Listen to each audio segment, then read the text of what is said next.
I will be forever the Mentzer. You're the king of kings, There's always a pecking order. The little packers never mess with the big packers. So I'm a rooster, and he's a chicken, so to speak.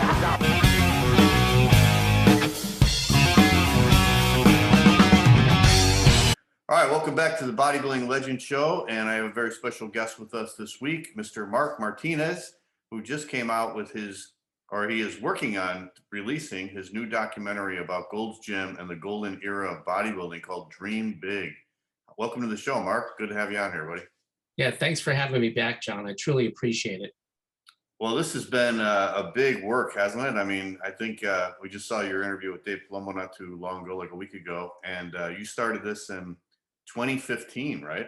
Yeah, late 2015, and it's been a long haul. Part of it too, I think, was just securing guys to interview, because initially when I started, I got about 5 guys off the bat to interview, and a couple of others had said yes, but their schedules didn't work out. Manny Perry, it was more than a year and a half before we could actually connect, because he was actually in your home state, in your home city in Chicago, because they were doing Empire at the time, and Manny, I believe, was a head of stunt coordinating for that series that was on Fox. So he's like, yeah, it's like I'm in Chicago, and I'm unfortunately, he goes, well, good for me, I'll be there for however long the series runs. Yeah. But he was able to come back on a hiatus and hook up. But it's been a long a long process. Yeah, I think the last time you were on my show was probably like 2 years ago at least, right? God, yeah, and it was pre-COVID, and then that stops a lot of things too, Yeah. All film festivals shut down. Oh yeah, last year was like, I mean, yeah, I just went to a movie last week, and I think it was the first time I was at a theater in a year and a half. Well, since I think February of last year, since COVID started. Well, what'd you go see? Oh, I went to the Tampa Theater, which is this old theater. It's like almost 100 years old out here in Tampa. And I went and saw Jurassic Park, the original. Oh, cool. That's a right. classic movie series during the summer. So it was great. Yeah, those are always fun. Yeah. And it was packed. So I think people are ready to get back to the theater, Oh, yeah. Yeah. $10 popcorn or not, they want to get out. Yeah, right. Well, Marc, let's start from the beginning on your idea for doing this movie. You could talk a little bit about, when you were younger and going to Gold's Gym. We just had I don't know if you heard it, we just had our 4-year anniversary show on the Bodybuilding Legends Podcast. And I included one of your clips where you were talking about the first time you went to Gold's Gym in 1977. And you knew Rudy Hermosillo's, I think, dad, right? And you met all these guys. Yeah. I listened to part 1, and I haven't gotten to part 2 yet on your season 4. Yeah. But thank you for including me. And like I mentioned before on your show, seeing Rudy's picture in the magazine kind of spurred me on, because he was about a year and a half older than I was. And like I mentioned before, we're both of predominantly Mexican American descent, so you immediately identify with someone who looks like you. Yeah. It was just so odd, because when I walked in that day, and there was Rudy, and there was his stepdad Dino, and then Tony Pearson was in there, Bill Grant, Manny Perry, Larry Gordon. And like I said, too, the genesis of this actually started, I was listening to your interview with Bill Grant, and you and Bill were speaking, and Bill could not remember the name of his roommate, Larry Gordon. And I remember just like thinking, oh, that's Larry Gordon, and that's really seriously what got me started. Like, I was there. I know some of the guys, I can contact guys. By profession, I've been, cameraman and video editor and studio tech for close to 30 years. Wow. In broadcast TV. So I'm like, okay, I can shoot it and save a lot of money, and just kind of like cut it in between my free time, between raising a family and my real job, so to speak. I didn't know that, Marc. So you have 30 years experience as a television and in the television industry. Yeah. I started in Los Angeles. I went to school for that. And then of course, and this is middle 80s when I got out, and it's hard to get a job, and in the industry. I was actually working for a food brokerage selling Arrowhead water and Pringles potato chips. And I remember one day running into an old buddy of mine from grade school. Okay. And we must have been in the same restaurant, hadn't seen each other for years. And this is how it happens. He was working in the industry. And I said, well, I have my degree from there. I've been working at this other job for 9-10 months. And he goes, you have the experience, come on in and you could start part-time or freelance or whatever. So that was like 1986. And it was a small TV station that way back in the day used to run like the Translux cartoons like Speed Racer and Amazing 3 and it was like on UHF TV. Yeah. And then from there I got a job at a station in Orange County. Then I worked for KCAL and NBC, and then I think in early 90s moved up to the Bay Area and worked at all the major networks up here. Were you a big movie guy and a TV guy when you were a kid? Oh yeah, just loved movies, and you're the same way. You're a film buff. Yeah, I know we've conversed via Facebook or email, and like most people, they'll like roll their eyes like, why do you want to go see Citizen Kane or Sunset Boulevard or Easy Rider or whatever movie, right? And you're just like, for me, my very earliest memories, sitting in theaters and film romanticized everything. I just loved the look of film and the music score, and seeing the spaghetti westerns with Clint Eastwood. And you're just like, wow, how do they do that? Who gets to do that? And it kind of put me on a long, arduous, truncated path. But yeah, like loved film, loved movies, still do. Yeah. So this is great now with releasing Dream Big, because you're putting together your two passions, bodybuilding and film.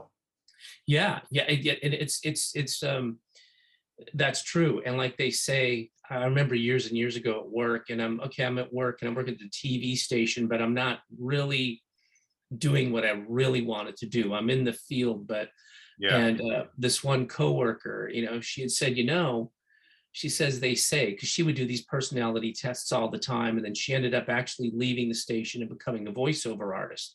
Okay. And we were talking one time, and she said they say that what you enjoyed and excelled at as a child, that's basically what you will excel at as an adult.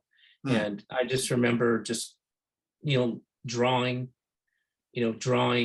making little 8mm movies with my friend Dave, who's actually scoring the movie for me. Oh, cool. Along with my brother. Yeah. And so that, it was a passion. And then, like you see a picture of, it's probably Charles Bronson in a movie. And back then you think, wow, that guy's got a lot of muscles. Yeah. Right. And, you're thinking, wow. Or Bruce Lee. Yeah. And then next thing you know, you're picking up, weights in your bedroom and working out. And it kind of took a long time for it to merge together. But it's I guess is the way it had to be. It wasn't the way I would have chose it if you told me it was going to take me how many ever years to get here. But it's better late than never. Yeah. So it all started with the book Pumping Iron, right? Is that the first thing that got you into bodybuilding when you were young? Yeah, it was. I think a little prior to that, I remember in the back of a comic book looking at those old Universal bodybuilding ads with Brian Eastman and another guy named Roy Perrott. And they were British bodybuilders, right? I think NABA guys. And you're just like, oh my God. And then not long after that, when I was in freshman year in high school, and one of my buddies brought Pumping Iron, and I loved the photographs taken by George Butler. I loved the prose written by Charles Gaines. We've spoken about. Yeah, just an incredible writer. Yeah, and I growing up in Southern California and looking at those photos, And I just said, I know how that looks, how that smells, you know, because I'm like, there they are down Pacific Avenue in Venice. You could smell the waffle cones and the cotton candy and the hot dogs, and then it's mixed with the sea air. And a lot of people, I was talking to my friend Scott Murphy, who actually helped me with the Franco interview. He was my audio guy on that when we met with Franco a couple of years ago.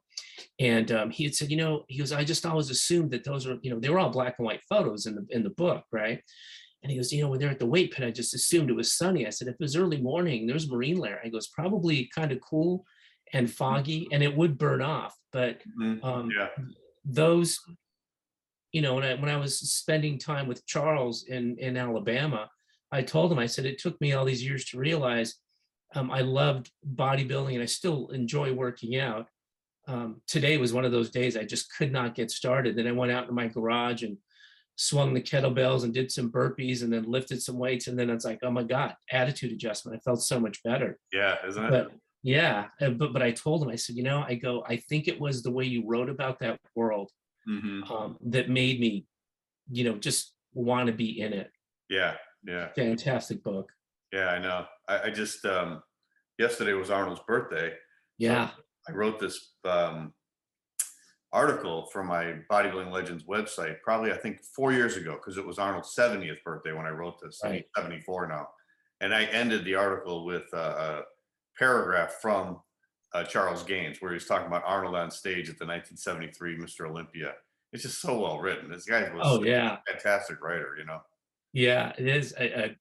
Another thing that he mentions when Gaines writes about Arnold, and he's talking about moving through Gold's Gym and how he worked out. And he says, you know, it's hard work, you know, hoisting all this iron, and no one wants to be up early. And he goes, but guys are grimacing and sweating and screaming. He goes, and Arnold, just said he had a smile on his face. It was like everything he did with joy, you know. And I think that's why guys stay in shape lifelong, because they enjoyed it. Other guys, you know, guys you probably competed with or against, and they may have looked fantastic, and you see them 20 years later, like, oh, okay, you don't seem to work out anymore, and that's cool. Everyone can do what they want, but I think the people that really love it and enjoy it, you know, have to keep doing it at some level. Yeah, it's amazing when I think back to like the guys I competed with when I was a teenager, or even in my 20s. A lot of them now aren't training at all anymore, you know. Yeah. You know, one part of the book I really love too, talking about Charles Gaines, was he was talking about when he was working out with Joe Disco. And he said there was one part where they left the gym and they were walking down the sidewalk, and how they felt, how exhilarated they felt, and then smelling the air, and then the hot dog stand was down on the street or something, and they were smelling that, and they just said he felt like top of the world, you know what I mean? And that's something I just so can resonate with, you know, because I've been working out for over 40 years, and that is how you feel when you're done having a good workout, you know? Oh yeah. I remember that, like the first time you got a pump, you know, and then it was just so cool. And when I flew to Alabama and Charles put me up for a little over 3 days, and it was just fantastic. You know, he's got this wonderful compound on a lake. And what part of Alabama was he in, Mark? Pardon? What part of Alabama was Charles living in? He's in he's outside of Birmingham is the major city, right? But he's a few miles north of that, and it's actually a small town called Argo. Okay. But it was kind of cool because when he would get in his SUV with his 4 dogs in the back, and we would go into town, and everyone knew who he was. Yeah. You know, it's just like, but I was leaving after my time there, and I'm going to go back to the airport. And I said, you know what? I'm going to go down to downtown Birmingham to where they filmed Stay Hungry. And Charles told me we were actually, I think the first day I was there, we went downtown. He had to pick some stuff up. Okay. And he showed me where Magic City Gym used to be.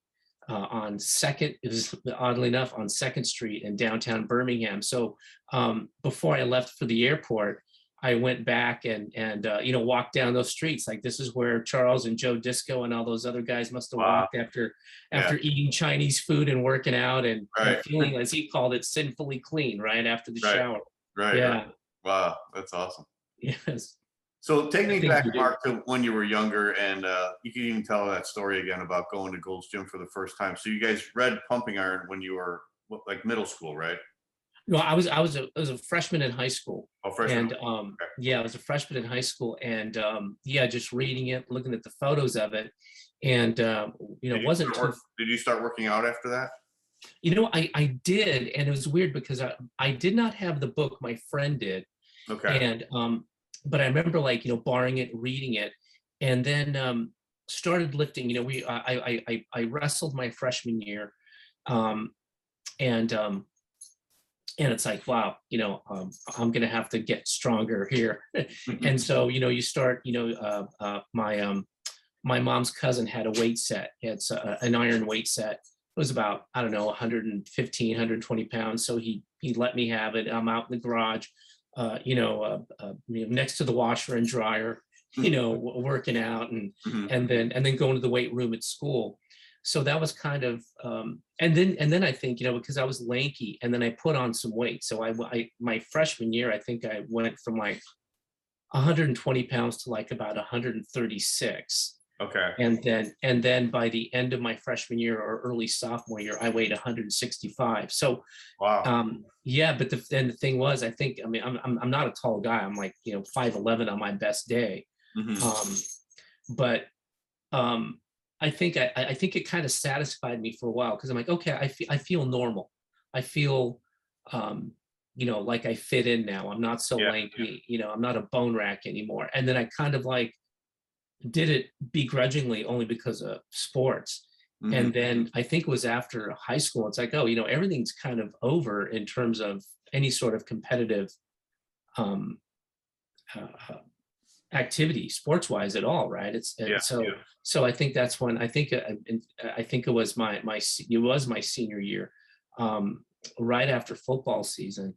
And I'm like, started looking at the magazines again, bought my own copy of Pumping Iron, and then it really reignited me. And then that's when I drove out to Gold's like a few months later. And so it was after high school, then that's when you went out to Gold's. Well, I was still in high school when I went. Senior year, okay. Yeah. It was early in my senior year. And where did you grow up, Mark? How close? So I grew up in the San Gabriel Valley, which is it was probably about 20, I think it's about 25 to 28 miles from Santa Monica. If you take the 10 straight, straight through. So yeah, I grew up in, I was raised in actually the town that In-N-Out originated. Oh, really? Okay. Yeah. It's called Baldwin Park, and the original In-N-Out was there. The Snyder family still owned a meat market in town. And back in those days, there was probably maybe 10 In-N-Outs, and they were all located in the surrounding cities in the San Gabriel Valley. They weren't even in the San Fernando Valley yet. They weren't on the west side. They weren't in the South Bay. It's kind of funny now to think that it's this huge phenomenon. Yeah. But yeah, and it was like, you grow up, you're born and raised in Los Angeles, and you're just like, well, you have a car and you drive everywhere. Yeah. People didn't, and we never, since I moved to Northern California, they go, I know you're from Los Angeles by two things. The way you say freeways, and in Southern California will say, I went on the 405 or the 10. And if you're in Northern California, you say, I took 680 and 5. They don't say the, and we say the. And then we talk in minutes. We don't talk in miles. It's like, it's about 40 minutes. It's not 25 miles. It's 4, So peculiarities. I'm sure you have some from Chicago, or even now in Florida. Yeah. So did you follow bodybuilding when you were in high school? I did. I all of a sudden, I mean, it's funny because I think of other instances, and I think it may have been my junior year, most likely my senior year. And one of my classes was study hall, because, by then you have pretty much all your credits. And it was a Catholic school, so they didn't let you graduate early. You had to put in the time. So it's like, okay, well, great. Well, I go to the rectory for one period and help Sister Mary Michael file index cards, and then another period I get to sit in the library and read. So I remember there was one Arnold was on the cover, but it wasn't a bodybuilding magazine. It was like a general general market magazine, like a Psychology Today or something. But I remember he was on the cover and it said, "Is all this muscle really healthy?" And there was photos inside, and I'm like, "Oh, I remember that magazine. I think remember I that? Yeah, it was like high school too. yeah, and it was a brown cover, I believe. Yeah, and psychology magazine, like you said. Yeah.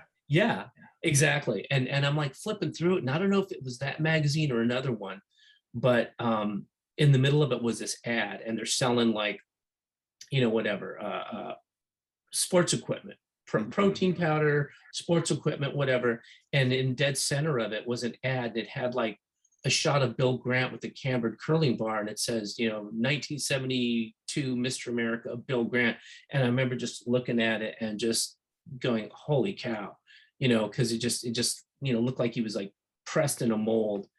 and you're just like, wow, I guess this is calling to me, somehow, some way. Yeah. So that kind of, got me fired up. And then one of my buddies, he was being recruited by University of Washington. He was one of the kids that was just a beast. He was benching 315 for reps as a freshman, just a monster.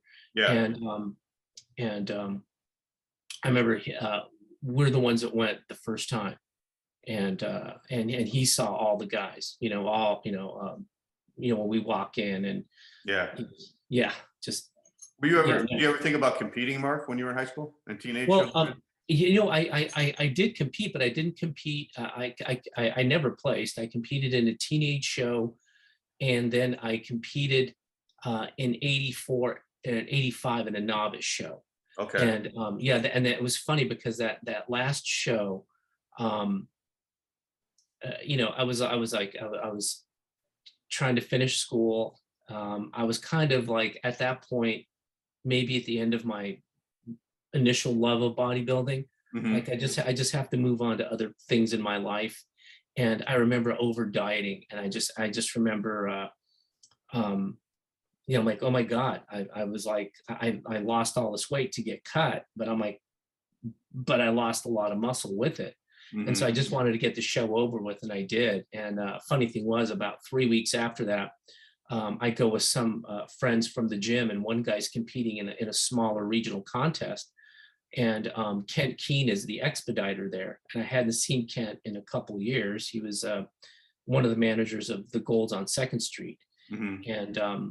And he goes, are you going to compete today? I said, no. And he goes, oh, you look really good. I had a shirt on, but I'm like, yeah, I wasn't even working out that much the 2 or 3 weeks post contest.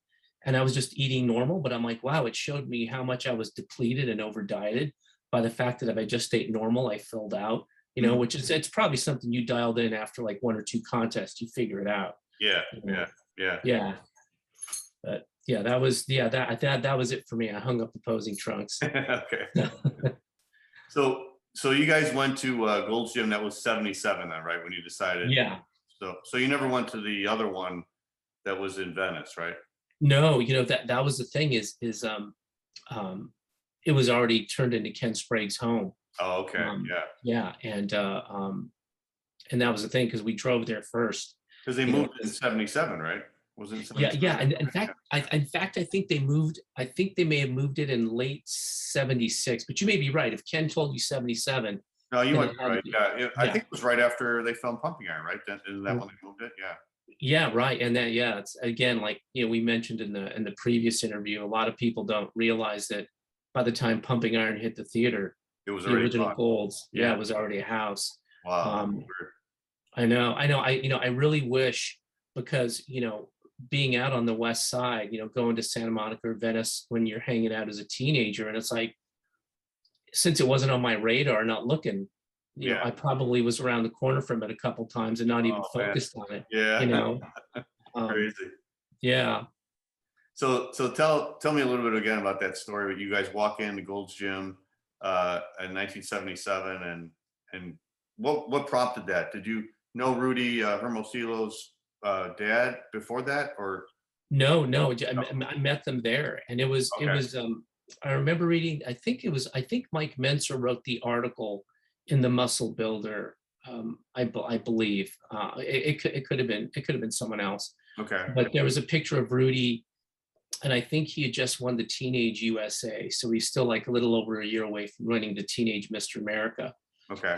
But because it said in the photo, like he was barely 18 years old at the time that photo was taken. And I looked at the development like, holy cow. So my buddy and I drove out there, and it was almost, if I had I think just a better contact with my inner self, and realizing when you take leaps or when you take chances, you can manifest things in your life. And sometimes it's like I walked in, there's Dino, there's Rudy, there's all these guys. And I'm like, this is almost too easy. This is great. And I think because I was young and my friend was young, and Dino could see that we were interested, and he kind of like smiled and nodded his head. And then after Rudy finished, he walked over to us and we were talking, and are you guys interested? So it kind of started like that. I mean, it was like, they just let you walk into the gym?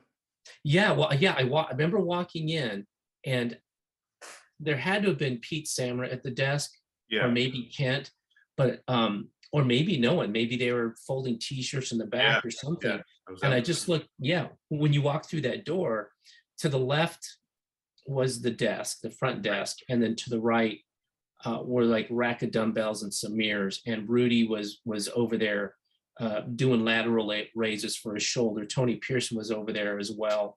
And I think behind them, I remember Larry Gordon was. And then I look over to the left, and there's like Bill Grant and then Manny Perry. And you're just like, wow, I've seen all these guys in the magazines. And then so I think Richard Baldwin was there. I mean, it was summer. So a lot of guys, no, it wasn't summer. That was in 78. But there had to have been they were probably getting ready for a contest. Yeah. But I was just like, oh my God, like every guy in here, and then you start to think like, what am I doing here? That was I thinking, How big of a gym was it, Mark? It wasn't very big. John Balick had said, I mean, I was in there, and of course at the time when you're like 17, you don't think in terms of square footage. Right. But I think both John and Ken owned it. But he said, I think it was like 5,100 or 5,500 square feet, which, and that was bigger than the original. The original one was less than that. And it was kind of like a shotgun building, in the sense that it was in a row of businesses on 2nd Street. Okay. And it used to be an automotive repair garage way back in the day. And so, but it was a wonderful building because it had the brick walls, exposed brick on the walls, nice skylights overhead, and then the alleyway in the back was that huge industrial type door for garages where they would have to roll up the back door with the chain. Oh, okay. And that thing would be rolled up, and then the ocean breeze would come in. Off the coast, and it was just I know Ken had said it because it was kind of an old building, and it was kind of funky and I said, a lot of people thought it was heaven, because of the temperature and the atmosphere. Yeah. Did you see like any of the pros like Robby or Mentzer or Samir that day? Yeah, not that day, and I think no, and I did not see Robby that day, but I remember coming back probably like a couple weeks later, and Robby's working out. And of course, this is the time when, Franco had retired, Arnold had retired, and Robby was the heir apparent, right? He was the man, yeah. Right. And to this, there are, a few things that really, really make impressions on you. And Robby, just every fiber in his body was just in bold relief under his skin. And very quiet. He was training with a guy named Denny Malloy. Right. And Denny was a big guy. He was like 6'1", 6'2", went like 240, and Robby's like 5'8". But and Robby trained with relatively heavy weight and a lot of reps, which I remember. I'm like, he was doing 20 reps on decline. He was really high rep scheme.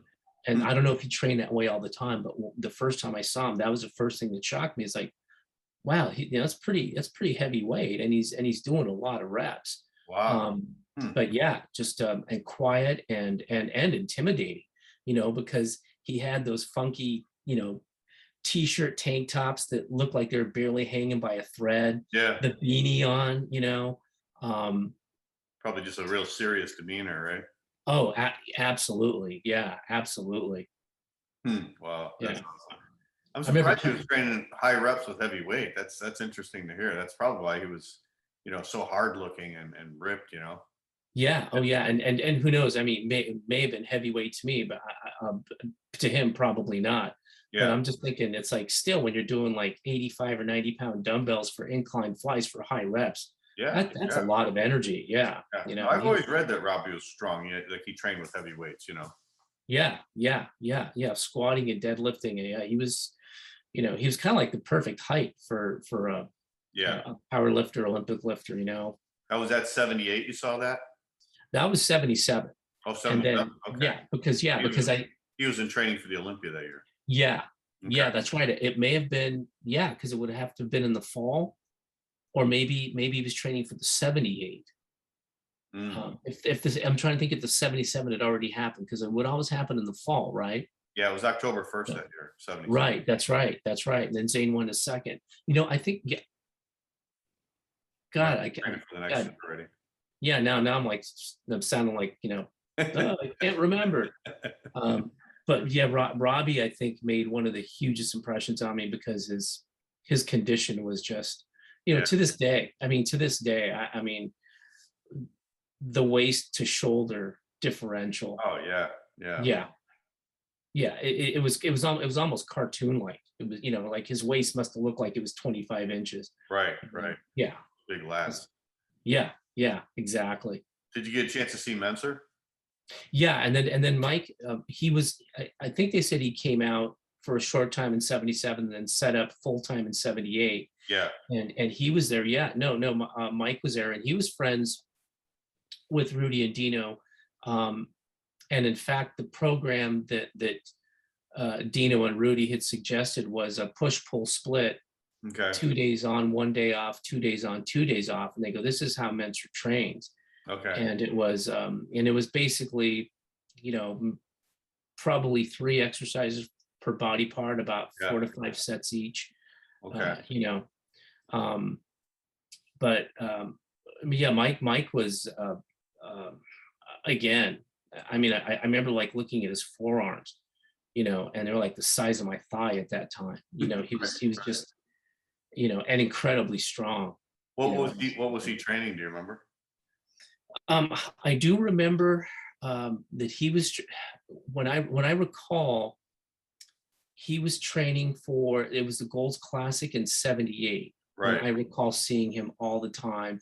And so that was he was in the amateur part, and then he also entered the professional part, right?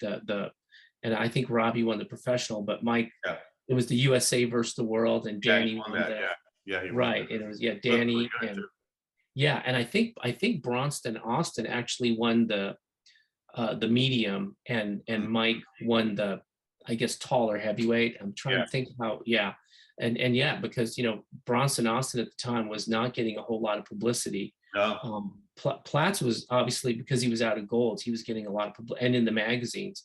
But Bronson Austin was just balanced and ripped, and he was from Illinois. He was from that's right.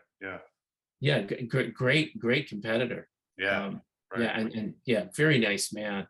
Yeah, I think it took a couple more years before he was really noticed. 1980, I think. That's right. He represented in the U.S. right for the World Championship. America, Yeah. Great bodybuilder. Johnny Fuller in the Universe. That's right. Yeah, 1980. Johnny Fuller. Yeah. Do you remember what Mentzer was training that day? Like what body parts? Well, I saw him train, because I was there a lot of the time, and I remember seeing him on the Nautilus pullover machine. Okay. And it was the plate loaded. It was the early, and in fact, I think that was Franco's machine that Arthur Jones had given him, and Franco just left it at the gym. I don't think a whole lot of guys used it. Wow. But Mike did, and he did that. He was doing Did he pull train down. to like all out intensity like he said he did?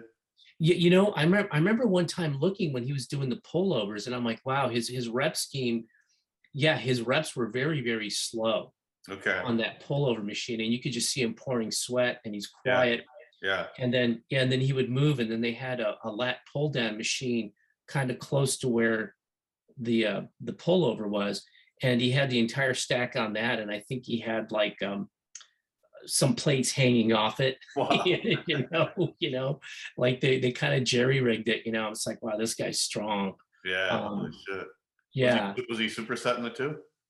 he was. He Okay. was with that. So that was Over to lap pull downs. Yeah. yeah, and I remember seeing him when he was doing pec deck, and he didn't superset it with the inclines that day anyway. I mean, he may have, but again, extra weight hanging off the machine, and super slow reps, and then he had his training partner, and it wasn't Ray, it wasn't Casey yet. It was a taller guy, but they would really like squeeze out the contraction part of it. Yeah. And then Mike would fight it back, and I don't think anyone was really training like that other than Mike at that that I recall. It was so different. Yeah.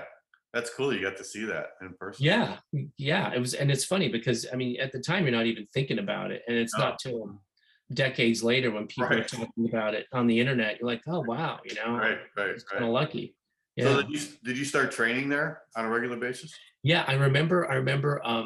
I would go out there when I could on weekends, and then after I graduated from high school, my senior year, before I started college, I joined and bought a membership. So then that summer, because that was 77. It turned into 78, and that's when I went to the Gold's Classic at the Shrine. Oh, you did? Okay. Yeah, and Rudy won the Teenage USA. Robbie won the or Teenage America. Sylvester Stallone had come out on stage, right? And at that time, obviously he was probably the largest box office star in the world, or one of them. And like Ken had mentioned, he knew how valuable it was to have a photo of an A-lister Hollywood guy handing out a trophy. Yeah. Because it was, I couldn't have bought that promotion, from a PR firm, for my gym or my contests. Yeah. You had the white suit on, right? Yeah, that's right. It was all white suit. Yeah. Right. Yeah. How was the crowds back then, Mark? Was it a good crowd and pretty boisterous, pretty loud? It was, and it was a different time. I haven't been to a bodybuilding show in decades, and I think you may have mentioned this with Joe Fulco, Joey. Yeah. And I was talking to him on the phone one time because his daughter had entered a competition a few years back, and he said I just couldn't believe that the lighting was so bad. It was very, very stark, so you couldn't really see the physiques. Everyone's washed out. The background is nothing but ads. Yeah. And he goes, it was just a different feel. And I said, I can't speak to that because I haven't been, but it sounded like, he goes, they don't put any emphasis on posing. They don't give anyone their time. Yeah. But the crowds back then, I think, since Ken did the 77 Mr. America the prior year, and then the Mr. California, I think the year prior to that, he had been building. He was very, very smart because his connections went outside of bodybuilding. Yeah. So he could have call the promotions producers at all three major networks in Los Angeles and get people out there and get them out there a month or two before the contest, and then they would record the TV packages that would air on the evening news. And then obviously had the hardcore fans, but I think you had a lot of people that were like, oh, maybe I'll go check that out. Yeah. And that was the time when bodybuilding was just getting into the mainstream media. Right. Yeah, the general public.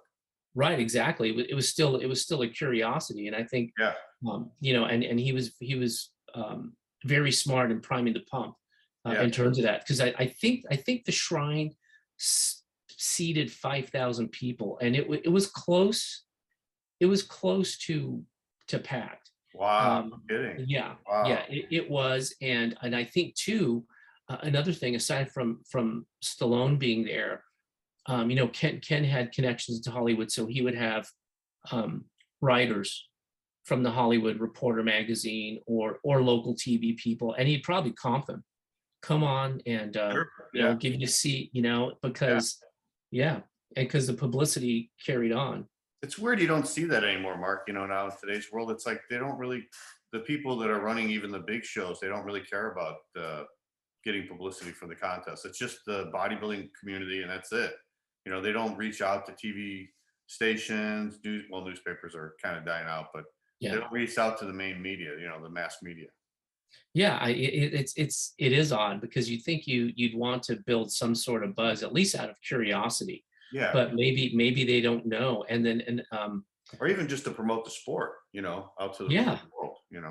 Yeah, I agree, because I've been told, I think you've mentioned that most of the audiences now are just made up of friends and family members of competitors, and it's never going to grow beyond that. No. If you can't reach beyond that. When I was promoting natural shows in Chicago, I would always there was a guy from what was his name, Elliot, and he wrote the sports for the Chicago Sun-Times, and I would always contact him, and he did show up a couple times, and then he would put it in the paper. He liked the girls, he liked the bikini. Yeah, oh yeah. So he would take pictures with them, but he put them. I remember a few times we got in the Sun-Times with that, and I would call up the TV stations, and I don't think they ever showed up, but I called them. Yeah. I would call the local papers, and we had stories done there. So I was always trying to do that too. But it's amazing that the bigger shows, the pro contest, the Mr. Olympia and stuff, they don't really reach out to the mass media. Yeah, I know. It's a different world too with the internet. Totally different. Yeah, world. Unbelievable. People under a certain age view YouTube as TV, and it is. I was I was driving the other day, and I heard they said the amount of the billions of dollars that YouTube has produced revenue wise, and I was shocked at the amount in terms of the stuff that they have streaming on there. Not just the little crazy videos that people post, but content that people post. And I'm like, there's not a network today, be it NBC, CBS, ABC, or Fox, that wouldn't love to have the billions of dollars that YouTube. And I said, well, yeah, if in terms of revenue, ad dollars booked is the mark of a network, then yeah, YouTube it's probably the biggest network.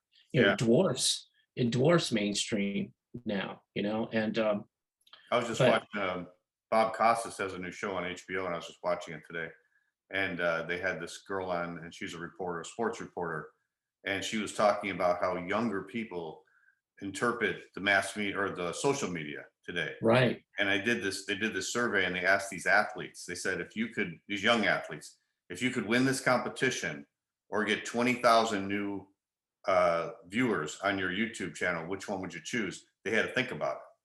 Yeah. Oh yeah. Because it was almost more important to get the 20,000 new viewers on your YouTube than it was to win the competition. And these are athletes.